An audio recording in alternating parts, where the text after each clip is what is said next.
నాకు మరొకసారి ఈ అవకాశం ఇచ్చిన దేవాది దేవునికి యేసుక్రీస్తు వారి శ్రేష్టమైన నామములో నా యొక్క హృదయపూర్వకమైన కృతజ్ఞతాస్తుతులు చెల్లిస్తున్నా. అలాగే మీ అందరికీ వందనాలు. మనం వాక్యంలోనికి వెళ్ళిపోదాం. ఒక చిన్న మాట ప్రార్థన చేసుకుని ముందుకెళ్దాం. పరిశుద్ధ పరలోకమందున్న మా దయగల దేవ, కృపగల దేవ, మీ యొక్క ఘనమైన నామమునకు వేలాది స్తుతులు స్తోత్రం చెల్లిస్తున్నాను తండ్రి. ఆరాధన కార్యక్రమం అంతట్లో మీరు మాకు తోడుగా ఉండి మా మధ్య ఉండి మమ్మల్ని నడిపించిన విధానాన్ని బట్టి స్తుతులు స్తోత్రములు. మీరు మహిమ పొంది ఉన్నారని మేము నమ్ముతున్నాం ప్రభా. దేవానికి వందనాలు. కొంతసేపునైనా మీ యొక్క వాక్యాన్ని మేము ధ్యానిస్తుండగా నైనా మరి మమ్మల్ని జ్ఞాపకం చేసుకోండి. మేము వినాలని ఆశపడుతున్నాం ప్రభా. నీవు మాట్లాడుతున్నప్పుడు మేము శ్రద్ధగా ఆలకిస్తున్నాం ప్రభా. నైనా మమ్మలను నీ యందు ప్రభా మమ్మలను ఆనందింపజేయండి ప్రభా. నీకు వందనాలు. మన నాయన తండ్రి, నన్ను కూడా మీరు జ్ఞాపకం చేసుకోండి. ఈ యొక్క ఆత్మ సహాయాన్ని మెండుగా దయచేసి ఒక నాయన ప్రభా మాట్లాడడానికి నిలబడడానికి నాకు శక్తి లేదు కనుక నైనా నన్నే నీవు మాట్లాడించి నిలబెట్టమని ప్రార్థిస్తూ వింటున్న ప్రతి ఒక్కరిని మా అందరినీ కూడా మీ దయగల హస్తాలకు అప్పచెప్పుకుంటూ యేసుక్రీస్తు వారి శ్రేష్టమైన నామంలో ఈ ప్రార్థన వేడుకుంటున్నాం తండ్రి. ఆమేన్.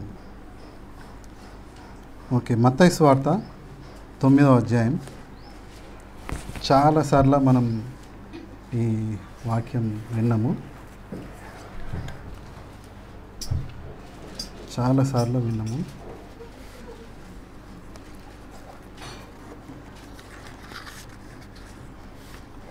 మళ్ళొకసారి చూసుకుందాం. మత్తయి సువార్త 9వ అధ్యాయం మొదటి నుంచి 13 వచనాలు ఉన్నాయి. చదవాల్సిన అవసరం లేదు. అవసరం ఉంటే ఆ వచనాలను చదువుకుందాం. అయితే ఇక్కడ సందర్భం ఏంటంటే పక్షవాయువు గలవాని యేసుక్రీస్తు ప్రభు స్వస్థపరచిన ఆ సందర్భము, అలాగే యేసుక్రీస్తు ప్రభు పాపులతోనూ సుంకర్లతోనూ కలిసి వాళ్ళతో భోజనం చేసే ఆ సందర్భం. ఈ 2 సందర్భాలు ఉన్న ముఖ్యమైన విషయం ఏంటంటే పాపం గురించి అక్కడ ఉంటుందన్నమాట. అయితే ఇక్కడ మనం ముందుకెళ్ళి చూస్తే 1-2 వచనాలు సుధాకర్ కొంచెం చదువు. తర్వాత ఆయన దోణి ఎక్కి సముద్రము దాటి తన పట్టణంలో ప్రవేశింపగా ఇదిగో జనులు పక్షవాయువుతో మంచము పట్టి ఉన్న ఒకరిని ఆయన యొద్దకు తీసుకొని వచ్చారు. యేసు వారి విశ్వాసము చూచి, కుమారుడా, ధైర్యంగా ఉండుము, నీ పాపములు క్షమించబడి ఉన్నవని పక్షవాయువు గలవానితో చెప్పారు. రైట్. అక్కడ పక్షవాయువు గలవాని యేసుక్రీస్తు ప్రభు స్వస్థపరచడం కదా. వారి విశ్వాసాన్ని చూసి ఆయన ఆ వ్యాధితో ఆ రోగంతో బాధపడుతున్నవన్నీ స్వస్థపరచండి కదా. ఇక్కడ 2 పాయింట్స్ ఉన్నాయి. మనం ఎప్పుడు కానీ ఏం విన్నాము అనంటే వారి విశ్వాసంను చూసి పక్షవాయువు గలవాన్ని యేసు ప్రభు బాగు చేసిండు, స్వస్థపరిచిండు అని మనం దీన్ని హైలైట్ చేసుకుంటా చాలాసార్లు యేసు ప్రభు ఇట్లా చేసిండు, గొప్ప కార్యం చేసిండు, ఆయన అద్భుత రీతిగా వాళ్ళ మధ్య ఇంత గొప్ప కార్యం చేసిండు కదా అని మనం చాలాసార్లు ధ్యానించినాం. అయితే అక్కడ 2 విషయాలు ఉన్నాయి. ఏంటంటే అక్కడ ఆయన వారి విశ్వాసాన్ని చూసి ఆయన చేసిన గొప్ప కార్యం ఏందో తెలుసా? ఏమై ఉండొచ్చు? అక్కడ వచనాలు ఉంది కదా. కాదు. అయితే వాళ్ళు తీసుకొస్తున్నప్పుడు వాళ్ళ విశ్వాసాన్ని చూసి ఆయన ఆ రోగిని ఏమంటుండంటే, కుమారుడా, నీ పాపములు క్షమింపబడి ఉన్నవి అని చెప్తున్నాడు.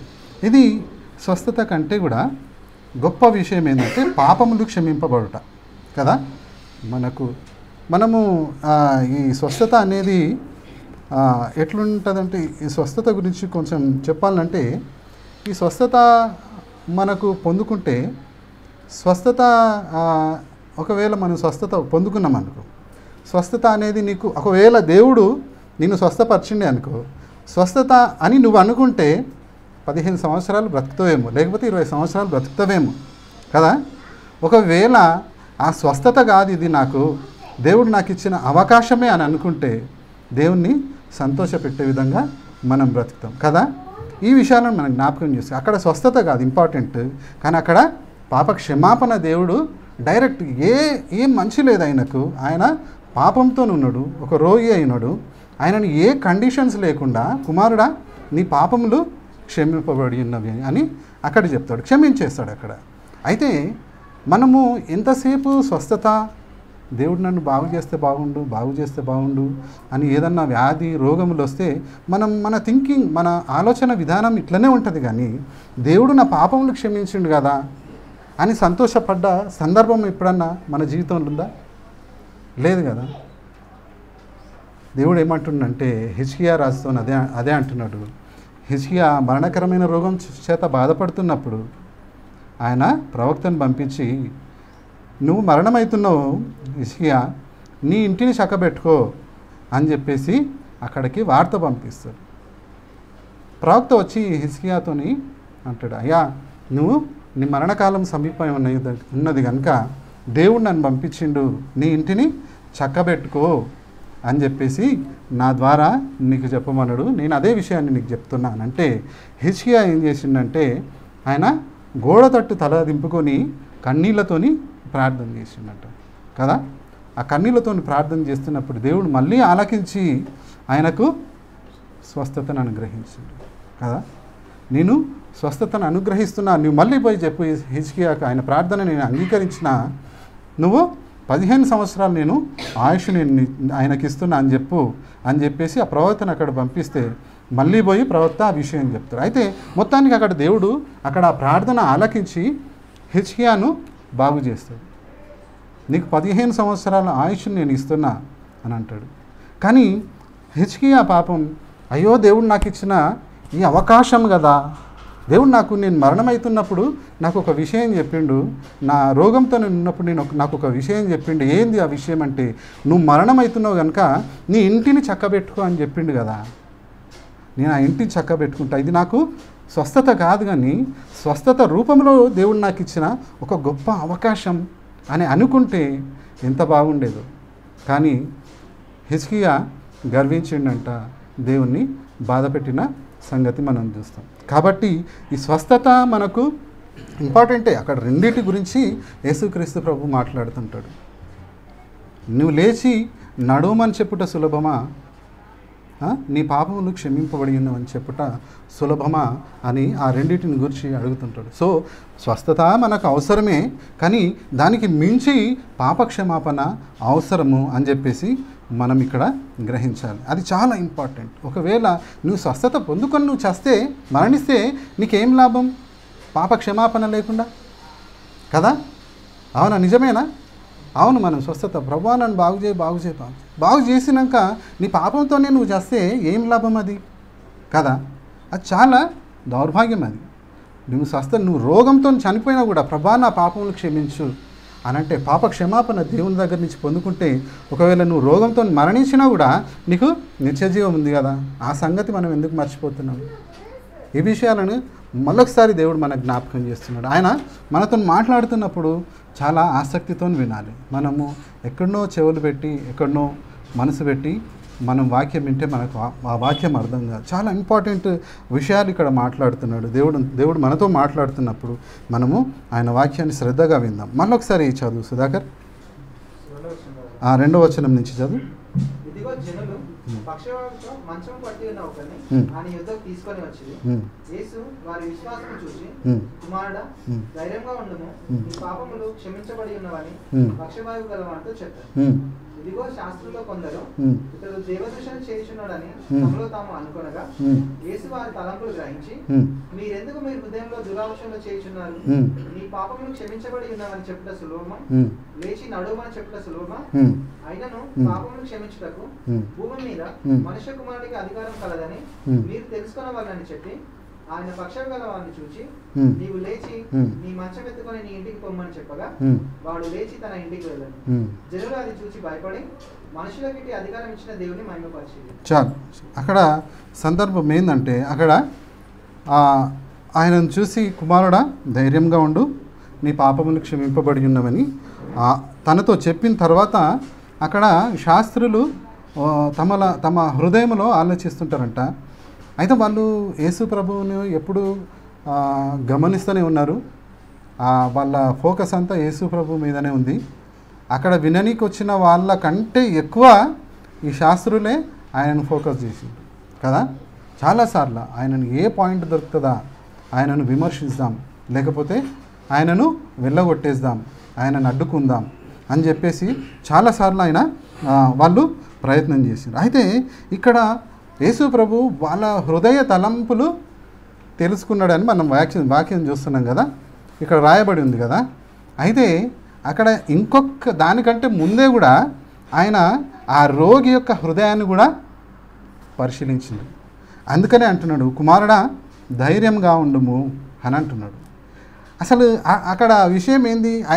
ఆయన ఎందుకు ఈ మాట అంటుండు, కుమారుడా ధైర్యంగా ఉండు అని అంటే, అక్కడ ఆ రోజులల్లా ఆ పరిస్థితులల్లా ఎవరైనా రోగి అయి ఉంటే వాళ్ళు ఏదో పాపం చేసిండ్రు కాబట్టి వాళ్ళు ఆ రోగంతో పుట్టిండ్రు, లేకపోతే ఇది సంక్రమించింది, వాళ్ళకి ఏదో పాపం చేస్తే ఇది సంక్రమించింది అనే ఆ పద్ధతులు ఆ రోజులలో ఉండేవి. అయితే ఆ పాపము లేక ఆ రోగం పోవడానికి నువ్వు ఏదన్నా ఒకటి చేయాలి.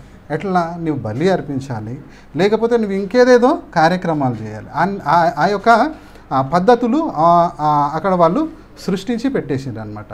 అయితే ఆ యేసు ప్రభు దగ్గరికి ఆయన వస్తున్నప్పుడు ఆయన పాపం ఒకవేళ అదే ఆలోచనతో ఉండేమో, నేను యేసు ప్రభు దగ్గరికి అయితే పోతున్నా, మన పాపం క్షమించబడాలంటే నేను ఏం చెల్లించాలి, నా దగ్గర ఏం లేదు కదా అనే ఆలోచన ఆయనకుందేమో, ఆ భయము ఆయనకుందేమో. ఒకవేళ బలి అడుగుతాడేమో, లేకపోతే ఇంకేదన్నా అడుగుతాడేమో అని ఆ ఆలోచన ఉండొచ్చు. అందుకోసమే ముందేమంటుండంటే కుమారుడా అని అంటుండు. ఒక అంత గొప్ప దేవుడు ఆయనను చూసి కుమారుడు అంటే ఆయనని ఎట్లా చూస్తున్నారు సమాజం అని అంటే, పక్షవాయువు, అసలు వేస్ట్, పనికిరాడు అన్నట్టు సమాజం అంతా చూస్తుంటే ప్రభు అక్కడ ఏమంటున్నాడు అంటే కుమారుడా అని అంటుండు కదా. ఎంత మంచి మాట కదా.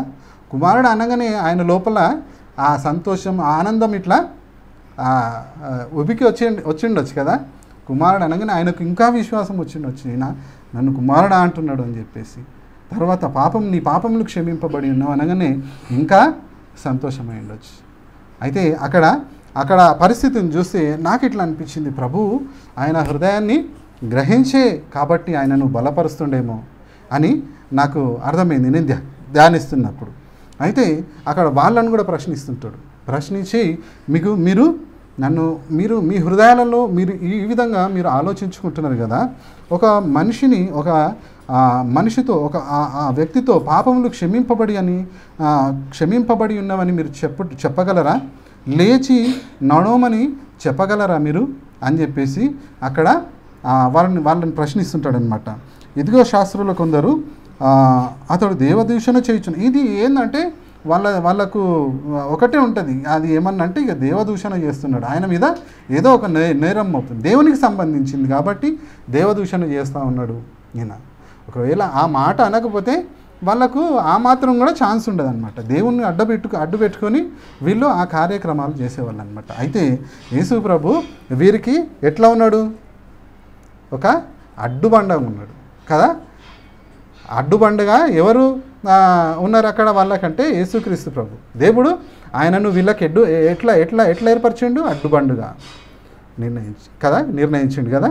ఆ అడ్డుబండ వీళ్ళకు అడ్డుబండగానే ఉన్నది. ప్రతి విషయంలో ప్రభువు ఆ కార్యాలు చేస్తూనే పోయినాడు. దేవునికి మహిమకరంగా ఆయన గొప్ప కార్యాలు చేస్తానే పోయినాడు. ఆడ కావాలనే చేస్తాడు. ఎక్కడ వాళ్ళు ఉంటారో అక్కడనే మరీ ఎక్కువగా చేస్తాడు ఆయన.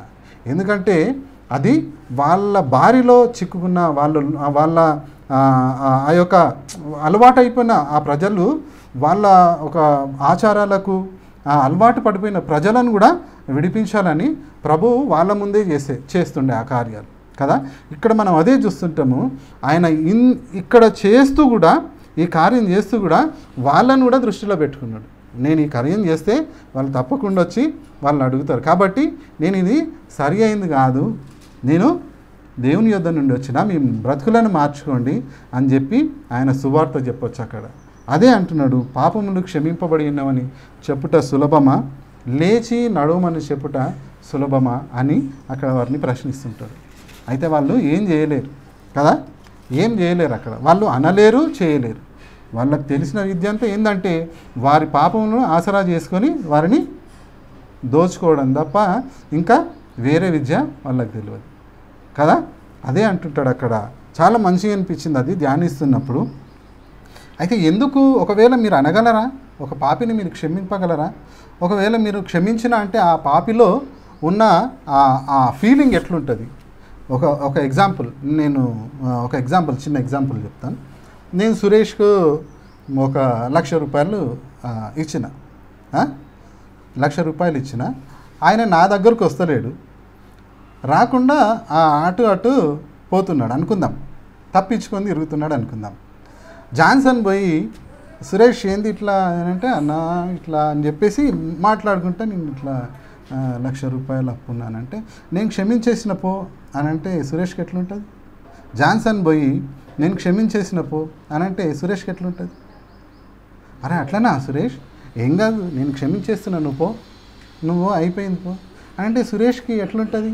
ఆ ఫీలింగ్ వస్తుందా? కదా. ఆ అధికారం ఎవరికి ఉంది? క్షమించే అధికారం అక్కడ యేసుక్రీస్తు ప్రభువుకే ఉన్నది. అందుకోసమే వాళ్ళని ప్రశ్నిస్తాడు, మీకు ఒకవేళ మీతో అవుతుందా ఇది? మీరు పాపమును క్షమించగలరా? లేకపోతే మీరు లేచి నడుమని ఆయనతో చెప్పగలరా? ఎందుకంటే మీకు ఆ అధికారమే లేదు అసలు. ఆ అధికారం ఏమన్నా ఉందంటే అది నాకు, నేను చెప్పగలను, చేయగలను. అక్కడ ఆ సందర్భాలు చూస్తున్నాం కదా. ఆ దేవుడు ప్రభు అక్కడ చెప్పిండు, వెంటనే ఆ కార్యం కూడా చేసి చూపించిండు. వాళ్ళకి చాలా కోపం వచ్చేస్తుంది. అమ్మ ఈయనని ఇట్లనే వదిలేస్తే ఇంకా ఆయన ఏడగొడుతున్నాడు మనల్ని, మన పొట్ట మీద కొడుతున్నాడు. ఇది మనకు చాలా వాడక భాష కదా. నువ్వు ఎక్కడైనా కొట్టు కానీ పొట్ట మీద కొట్టకు, ఈపులో కొట్టు కానీ పొట్ట మీద కొట్టదు. ప్రభు అదే చేస్తున్నాడు. వాళ్ళకు అట్లా అయిపోయింది అనమాట, వాళ్ళ జీవనాధారం అయిపోయింది అక్కడ.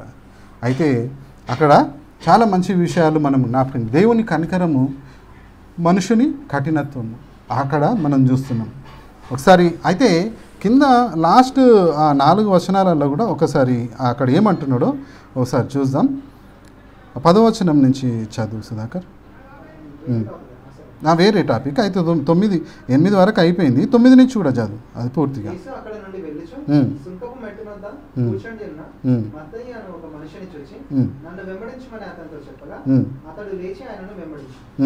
ఇంటిలో భోజనమునకు యేసు కూర్చుండి ఉండగా ఇదిగో సుంకరులను పాపులను అనేకులు వచ్చి ఆయన యొద్దను ఆయన శిష్యుల యొద్దను కూర్చుండి.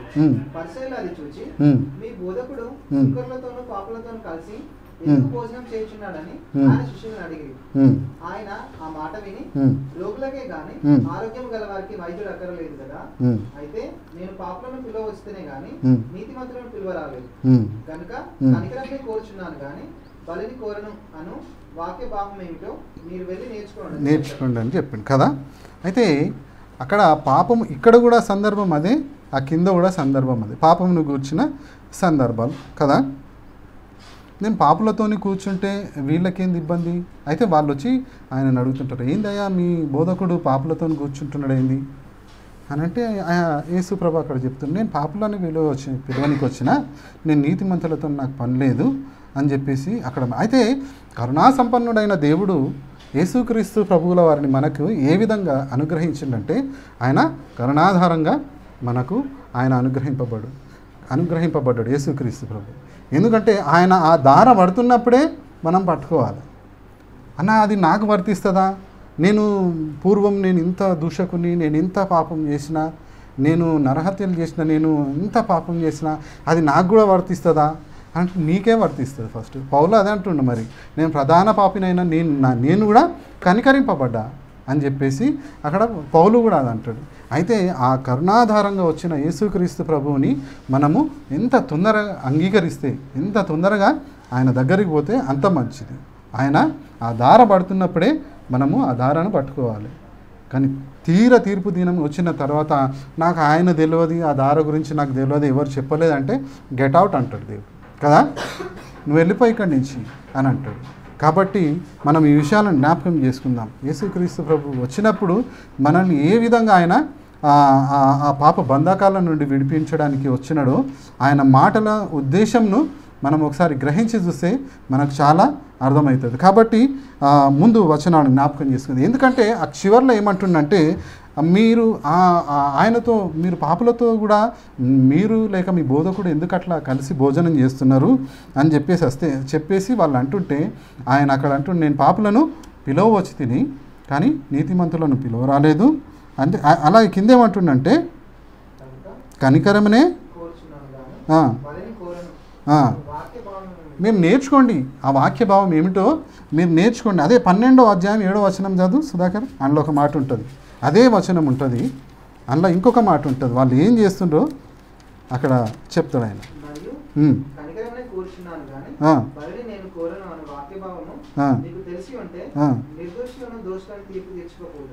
వాళ్ళకు ఏంది ఈ మాట, దీని అర్థం ఏంది వాళ్ళకి తెలియక ఏం చేసిరట, నిర్దోషులను దోషులని తీర్పు తీర్చిండ్రంట. ఎంతోమందిని బాధ పెట్టినరాళ్ళు, ఎంతోమందిని నష్టపరిచినరాళ్ళు, ఎంతోమందిని వాళ్ళ కుయుక్తి చేత చంపించిండొచ్చు కూడా కదా.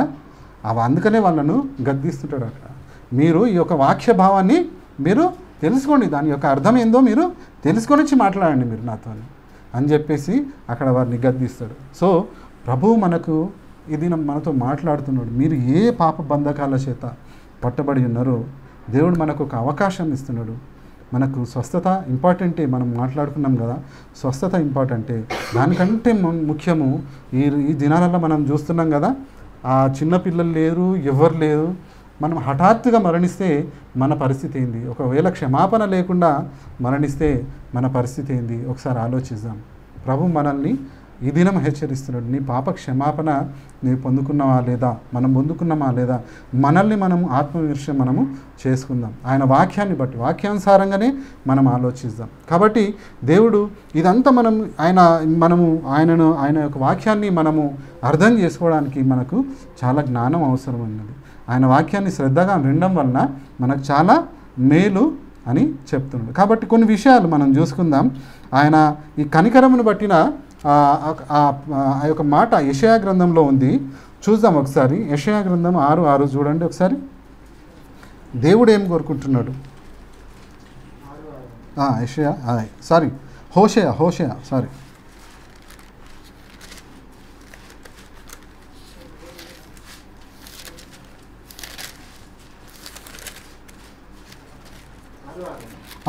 ఆరో అధ్యాయము.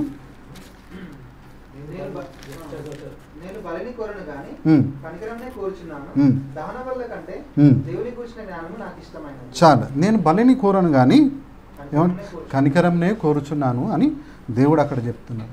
దానికి అయితే మీరు మీకు ఎందుకు మీరు ఇట్లా ప్రతి మాటను మీరు నమ్ముతారు? సామెతల గ్రంథంలో ఒక మాట ఉందంటే జ్ఞానం లేనివాడు ప్రతి మాటను నమ్ముతాడు అని అక్కడ ఉన్నది. సో నా జనులు ఇట్లా ఎందుకు ఎవరు చెప్పినా వాళ్ళు నమ్మేస్తున్నారు, వాళ్ళు ఇంత దిగజారిపోతున్నారు. ఎందుకనంటే దేవుని గురించిన జ్ఞానం వారికి బొత్తిగా లేకుండా పోయింది. కాబట్టి వాళ్ళు యాజకుల ద్వారా లేకపోతే మత పెద్దల ద్వారా వాళ్ళు నష్టపోతున్నారు. కాబట్టి దేవుని గురించిన జ్ఞానము చాలా ఇంపార్టెంట్ అని చెప్పేసి అక్కడ మాట్లాడుతున్నాడు దేవుడు. కాబట్టి దేవుని గురించిన జ్ఞానాన్ని మనం సంపాదించుకోవాలి.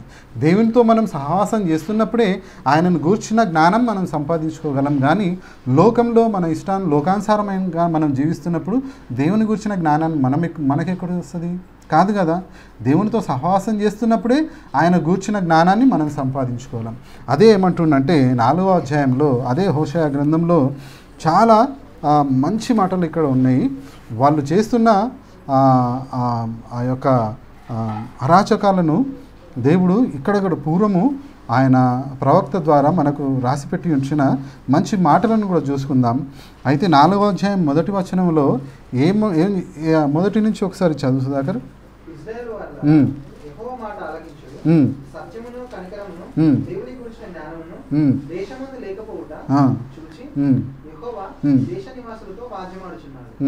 అబద్ధ సాక్ష్యము పలుకుటయు, అబద్ధమాటయు, హత్య చేయుటయు, దొంగిలించుటయు, వ్యభిచరించుటయు వాడుకాయం.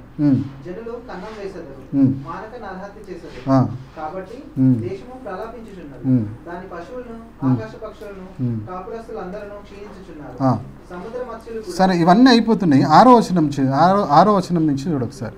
నా జనులు జ్ఞానం లేని వారై నశించుచున్నారు, నీవు ఉన్నావు కనుక నాకు యాజకుడు కాకుండా నేను నిన్ను విసర్జించు. నీవు నీ దేవుని ధర్మశాస్త్రం మరచితివి కనుక నేను నీ కుమారులను మరుతును. చాలు. అక్కడ ఏంది? జ్ఞానం లేక జనులు నశించిపోతూ ఉంటే అక్కడ మత పెద్దలు అనేబడేవారు, యాజకులు అనేబడేవారు కూడా వీళ్ళేమో జ్ఞానం లేకుండా నశించిపోతున్నారు. దేవుడు అదే వాళ్ళతో మాట్లాడుతుంటాడు, నా జనులేమో జ్ఞానం లేక నశించిపోతున్నారు, నీవైతే జ్ఞానాన్ని విసర్జిస్తున్నావు అని చెప్పేసి అక్కడ వాళ్ళని హెచ్చరిస్తున్నాడు. నువ్వు అక్కడ ఏమంటాడు ఒకసారి మళ్ళీ చదువు 6వ వచనం.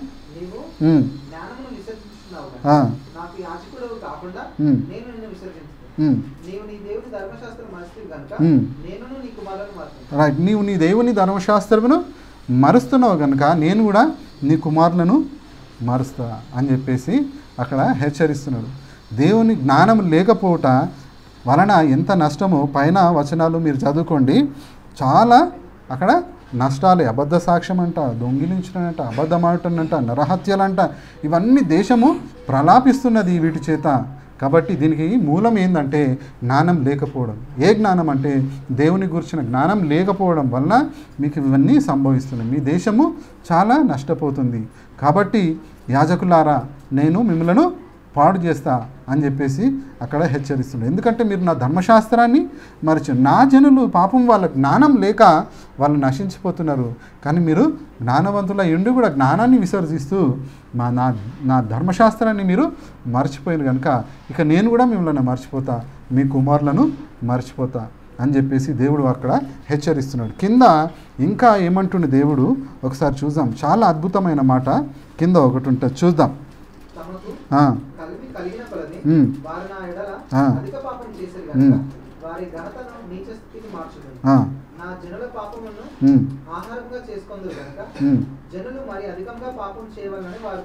చాలు. ఇక్కడ ఏమంటుండే అక్కడ చాలా అద్భుతమైన విషయం. మనం ఇంతకుముందే మాట్లాడుకున్నాం కదా, వారి యొక్క ఎవరైనా వాళ్ళు పాపం చేస్తే వాళ్ళు పెట్టిన ఆచారాలకు వాళ్ళు లోబడాలి, అంతే. ఇక దానికి ఇంత అవుతుంది, దానికి అంత అవుతుంది, ఎంత అంటే వాళ్ళు అంతే చెల్లించాలి.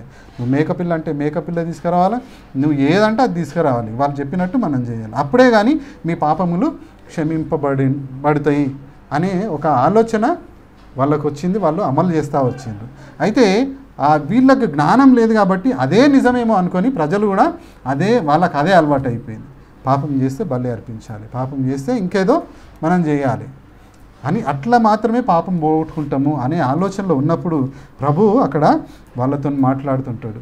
కుమారుడా, ఆయనను చూసిన వెంటనే, కుమారుడా నీ పాపములు క్షమింపబడి ఉన్నవి, నీవు లోపల ధైర్యంగా ఉండు, నువ్వు బాధపడాల్సిన అవసరం లేదు. నీ ఆలోచన, నీ హృదయము ఏం ఆలోచిస్తున్నావు, నువ్వేం ఆలోచిస్తావు, నీ అంతరంగాన్ని నేను తెలుసుకున్నా కాబట్టి నువ్వు ఇక ధైర్యంగా ఉండు, నీ పరిస్థితి ఇంత దీనంగా ఉంది అని చెప్పేసి అక్కడ ఆయనను బాగు చేస్తుంటాడు. కాబట్టి ఒకవేళ మన పరిస్థితులు మనం పైకి బాగానే కనబడుతున్నా మన అంతరంగములో మనం పడుతున్న వేదన, బాధలను దేవునికి తెలుసు. కాబట్టి ఈ విషయాలను జ్ఞాపకం చేసుకుందాం. జనులు వాళ్ళు ఏం కోరుకుంటున్నారంట? 7వ వచనంలో ఏమంటున్నారు అక్కడ? నా జనుల పాపములను వారు ఆహారంగా చేసుకుందరు గనుక జనులు మరి అధికంగా పాపం చేయాలని వాళ్ళు కోరుతారంట కదా. జనులు అధికంగా పాపం చేస్తే వీళ్ళకు అధిక లాభాలు. కరెక్ట్ అవునా? ఇక్కడ దేవుడు చెప్పింది నిజమేనా? అక్కడ ఉన్న పరిస్థితులు నిజమేనా అక్కడ? సో ఈ విషయాన్ని జ్ఞాపకం చేసుకుని దేవుని గురించిన జ్ఞానము మనకు లేకపోతే చాలా నష్టపోతాం. దేవుడు ఇదే మనల్ని హెచ్చరిస్తున్నాడు. దేవుని గురించిన జ్ఞానాన్ని మనం సంపాదించుకోవాలి.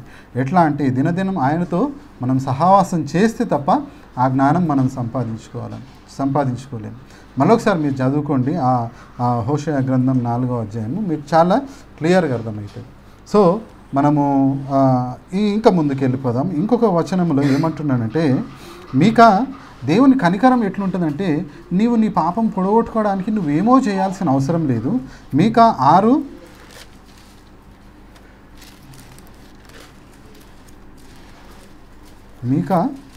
6వ అధ్యాయము 6 నుంచి 8 వచనాలు. ఏమి తీసుకొని వచ్చి నేను యెహోవాను దర్శించును, ఏమి తీసుకొని వచ్చి మహోన్నతుడైన దేవుని సన్నిధిని నమస్కారం చేతును, దహన బలులను 7 దూడలను అర్పించి దర్శించుదా, వేల కొలది పొట్టేలను వేలాది నదులంత విస్తారమైన తైలమును ఆయనకు సంతోషం కలుగజేయిన నా అతిక్రమమునకై నా జ్యేష్ఠపుత్రుని నేను ఇచ్చిన నా పాప పరిహారమునకై నా గర్భఫలమును నేను ఇచ్చిన మనుషుడా ఏది ఉత్తమమో అది నీకు తెలియజేయబడి ఉన్నది. న్యాయంగా నడుచుకుంటయు కనికరమును ప్రేమించుటయు దీన మనసు కలిగి నీ దేవుని ఎదుట ప్రవర్తించు. ఇంతే కదా యెహోవా నిన్ను అడుగుచున్నాడు కదా.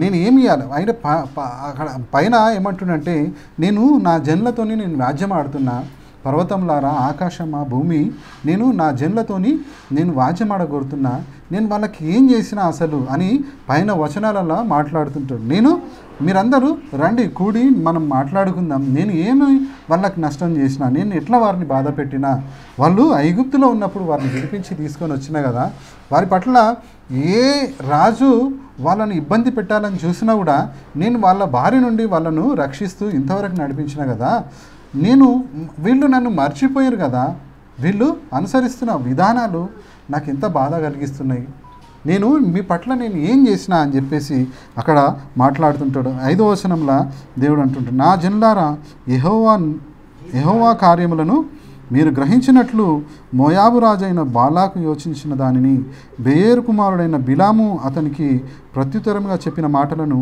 షిత్తీము మొదలుకొని గిల్గాలు వరకు జరిగిన వాటిని మనస్సునకు తెచ్చుకోనండి. మనస్సునకు తెచ్చుకోండి. నేను మీకేమన్నా అన్యాయం చేసినా నా జనులారా అని చెప్పి అక్కడ దేవుడు మాట్లాడుతున్నప్పుడు కింద వచనాలు ఏమున్నాయంటే, దేవా నువ్వు మా పట్ల ఇంత కరికరం చూపిస్తున్నావు కదా, మేము ఏమి ఇవ్వాలి నీకు, అసలు నువ్వు మా పట్ల చూపిన ప్రేమకు మేము ఏమిచ్చినా సరిపోదని చెప్పేసి 6వ వచనం నుంచి మాట్లాడుతుంటాడు. ఏం తీసుకొని వచ్చి నేను యెహోవాను దర్శించాలి, ఏం తీసుకొని వచ్చి నేను మహోన్నతుడైన దేవుణ్ణి దర్శించాలి, ఏం బలులను అర్పించాలన్నా, వేలాది నదులంతా తైలాన్ని నేను అర్పించాలన్నా, నా జ్యేష్ఠపుత్రుడిని నేను ఇయ్యాలన్నా అని అంటే, దేవుడు ఏమంటున్నంటే, మనుషుడా ఏది ఉత్తమమో అది నీకు తెలియజేయబడినది, న్యాయముగా నడుచుకుంటావు,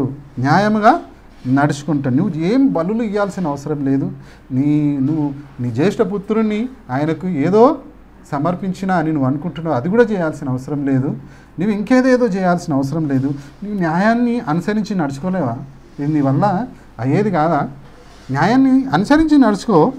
తర్వాత ఏమంటూ కనికరమును కలిగి ప్రవర్తించు, కనికరాన్ని ప్రేమించు, నేను కనికరమును ప్రేమిస్తా, కనికరం గలవాడు కనికరము పొందును అని చెప్పేసి అక్కడ మాట్లాడుతున్నాడు కదా. కింద ఏమంటుండంటే, ఇంతే నీ దీన మనస్సు కలిగి నీ దేవుని ఎదుట ప్రవర్తించుట. దేవుడు ఇంతే కదా కోరుతున్నాడు, కనికరాన్ని, న్యాయమును, దీన మనస్సుని మన నుండి దేవుడు ఆశిస్తున్నాడు కదా. మనం ఈ విధంగా ప్రవర్తించలేమా? మనం ఇంతకుముందే చెప్పుకున్నాం, దేవుని ఎదుట ఈ విధంగా ప్రవర్తించలేమా? మనల్ని మనం పరీక్షించుకుందాం. ప్రవర్తించలేమా అంటే కొంతమందిని అడిగితే ప్రవర్తించలేము, మా వల్ల కాదు ఇది అనేటట్టు కూడా ఉన్నారు ఈ రోజులలో. నువ్వు పోయి నువ్వు నాకు 1,00,000 రూపాయలు ఇచ్చేసి నీ ఇష్టం ఉన్నట్టు చేసుకొని నీ పాపమును క్షమించేస్తా అని ఒకవేళ అట్లా అనుంటే 1,00,000 కాదు 2 లక్షలు కూడా ఇచ్చే మనుషులు ఉన్నారు ఇక్కడ. ఓకే, అట్లా నువ్వు 1,00,000 రూపాయలు ఇస్తావా అంటే అది ఇస్తా అని ప్రభువా ఇది నాకు కష్టం, న్యాయంగా నడుచుకుంటాయు, దీన మనస్సు కలిగి ప్రవర్తించుటయు, కనికరమును ప్రేమించుట ఇది మా వల్ల కాదు ప్రభువా అన్నట్టే బ్రతుకుతున్నాం. కానీ దేవుడు మనల్ని ఏం ఆశిస్తలేడు. దేవునికి మనం ఇచ్చేది ఏముంది? ఇలా నీవు దేవునికి ఏమన్నా ఇవ్వగలుగుతావా? నీకు ఏమన్నా ఉందా? నువ్వు దేవునికి ఇచ్చేంత అదా నీది కదా. ఈ లోకంలో ఏది ఉన్నా దేవుందే కదా, దేవునికి మనం ఏమి ఇవ్వగలం?